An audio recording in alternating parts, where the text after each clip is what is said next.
घडीची महत्त्वाची बातमी आहे। ज्येष्ठ अभिनेते बाळ कर्वे यांचं निधन झालेलं आहे। वयाच्या 95व्या वर्षी त्यांनी अखेरचा श्वास घेतला। 3 महिन्यांपूर्वीच बाळ कर्वे यांचा 95वा वाढदिवस झालेला होता। मराठी चित्रपट मालिका या क्षेत्रात लिल्या वावरलेलं हे व्यक्तिमत्व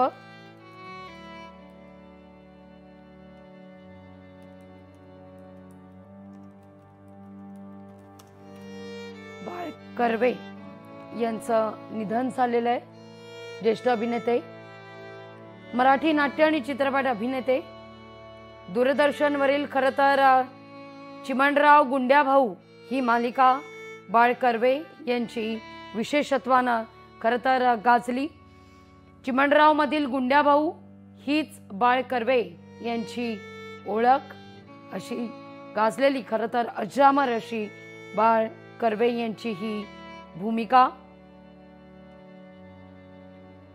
जैत रे जैत मध्ये खरं तर यात अगदी छोटी भूमिका त्यांनी केलेली होती।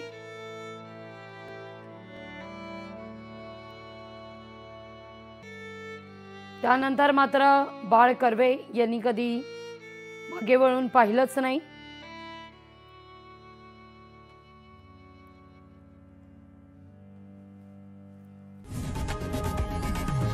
लोकशाही मराठी ऐका, पहा, जागरूक रहा।